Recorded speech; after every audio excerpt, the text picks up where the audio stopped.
Good morning student. आज हम पढ़ने जा रहे हैं क्लास 7 का सिविक्स का चैप्टर 1 ऑन इक्वालिटी।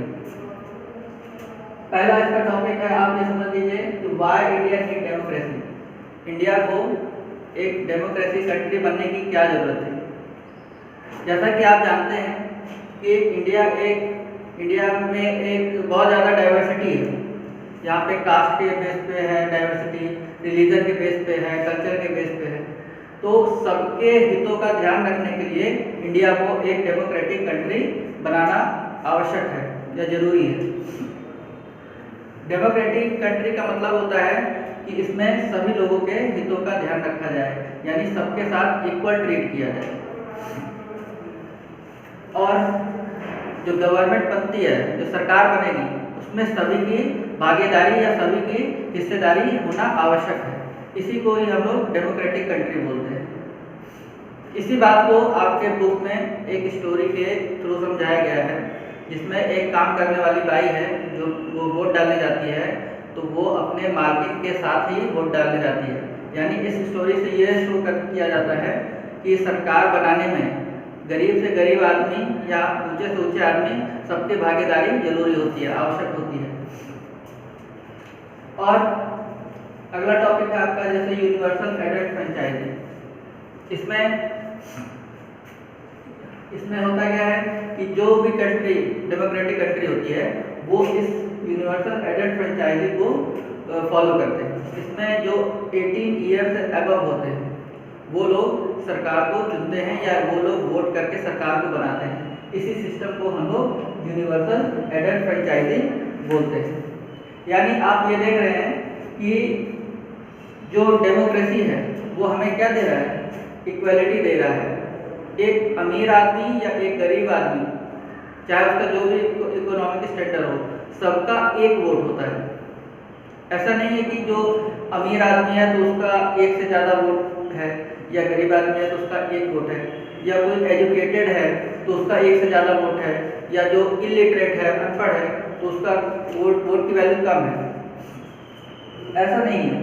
ये चीज़ हमें डेमोक्रेसी देती है कि हर वोट इक्वल है, वोट का राइट हमें देता है। तो इस के साथ साथ और भी कुछ इक्वालिटी होती है। ये तो आपके डेमोक्रेटिक राइट्स हो गए। और अदर इक्वालिटी, जैसे आपको एक छोटी सी स्टोरी के माध्यम से आपके बुक में समझाया जा रहा है। जैसे एक है मिस्टर और मिसेज अंसारी, वो जाते हैं रूम ढूंढने।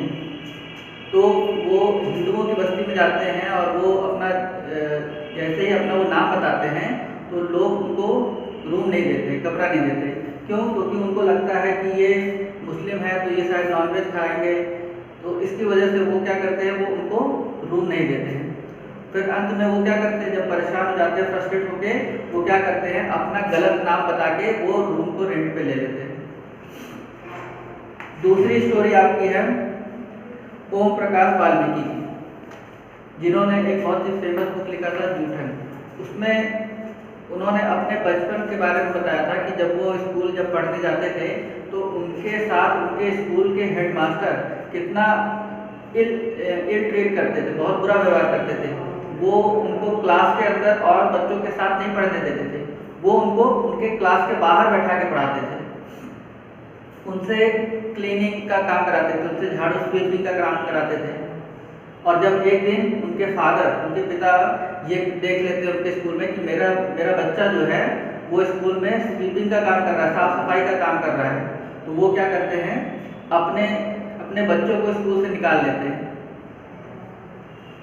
तो ये दो स्टोरी जो है, इसमें ये समझाया जा रहा है कि डेमोक्रेसी तो चाहती है कि इक्वालिटी हो, लेकिन कुछ चीज़ें हैं जो इक्वालिटी नहीं लाने देती। जैसे वो जो रिलीजन के बेस पे जो पहले जो मतलब अनइक्वालिटी थी, वो मिस्टर और मिसेज अंसारी के साथ वो रिलीजन के आधार पे थी। और जो वाल्मीकि जो थे, उनका नाम था ओम प्रकाश वाल्मीकि, उनके साथ जो डिस्क्रिमिनेशन होता है, जो भेदभाव होता है, वो उनके कास्ट के साथ होता है। और जब किसी के साथ अनइक्वल ट्रीट किया जाता है तो उसकी डिग्निटी, उसके आत्मसम्मान को हर्ट होता है, वायलेशन होता है। इसी चीज़ को एक पिक्चर के माध्यम से भी शो किया गया है। ये बहुत ही फेमस मूवी है, दीवार फिल्म है, उसका सीन है। इसमें जब एक बच्चा जो है वो बूट पॉलिश का काम करता है तो एक आदमी उसके पास आके बूट पॉलिश कराता है और पैसे वो उसको फेंक के देता है। तो वो बच्चा बोलता है कि मैं भीख नहीं मांगता हूँ, मैं बूट पॉलिश करता हूँ। इसका मतलब अगर वही आदमी किसी रेस्टोरेंट में जाता और तब क्या वो पैसे फेंक के देता? नहीं, लेकिन उसने उस बूट पॉलिश करने वाले बच्चे को पैसा फेंक के दिया। यानी उसने क्या किया? उस बच्चे के साथ इक्वल ट्रीट नहीं किया। तो याद रखिएगा, जब हम किसी के साथ जो है अनइक्वलिटी करते हैं तो उसकी डिग्निटी को हर्ट होता है और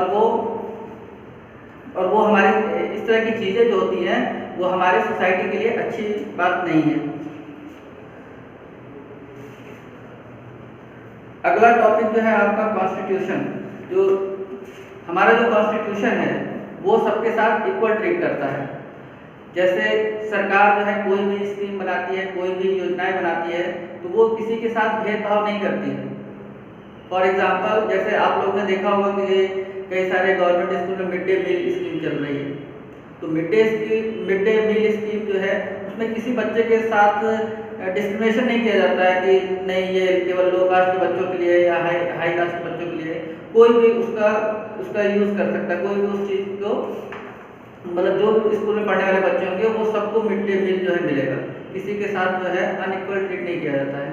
यानी सरकार जो है, गवर्नमेंट जो है वो इक्वलिटी लाना चाहती है।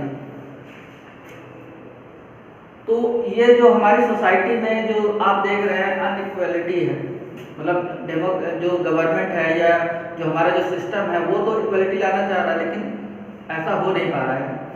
तो ये केवल हमारी ही कंट्री में नहीं है, ये अदर कंट्री में भी इस चीज़ को देखा जाता है।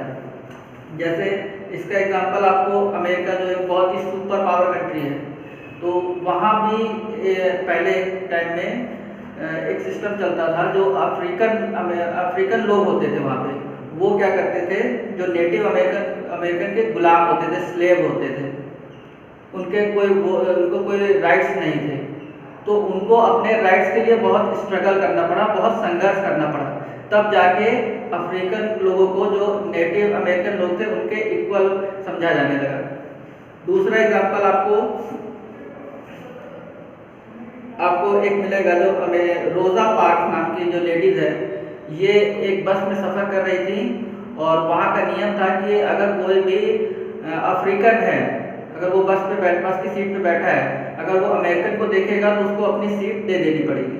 लेकिन वो लेडीज़ रोज़ा पार्क जो है वो अपनी सीट अमेरिकन को नहीं देती हैं और धीरे धीरे यही बात जो है एक आंदोलन के रूप में ले लेती है और इसी आंदोलन को हम लोग सिविल राइट्स मूवमेंट के नाम से जानते हैं। और बाद में फिर यही मूवमेंट और आगे बढ़ के और उनको बहुत सारे अफ्रीकन लोगों को बहुत सारे अधिकार अमेरिका में दिलवाता है। अब जो डेमोक्रेसी के सामने बहुत बड़ी चैलेंज ये है कि डेमोक्रेसी तो चाहता है कि समाज में इक्वालिटी रहे, लेकिन ऐसा हो नहीं पाता है। अगर हम किसी एक ग्रुप का अगर हम वेलफेयर करें या भलाई करें तो दूसरे के ग्रुप को जो है थोड़ी सी प्रॉब्लम शुरू हो जाती है, यानी इक्वल नहीं हो पाता है। यही एक डेमोक्रेसी के साथ एक तरह से चैलेंज है कि इसमें इक्वलिटी नहीं हो पाती है। तो दोस्तों, यही आपका ये चैप्टर था। आप लोग और इसको अच्छे से डिटेल से पढ़ लीजिएगा और बाकी कोई भी प्रॉब्लम हो तो आप लोग मेरे व्हाट्सएप नंबर 9919021640 पे कॉल करिएगा। Thank you.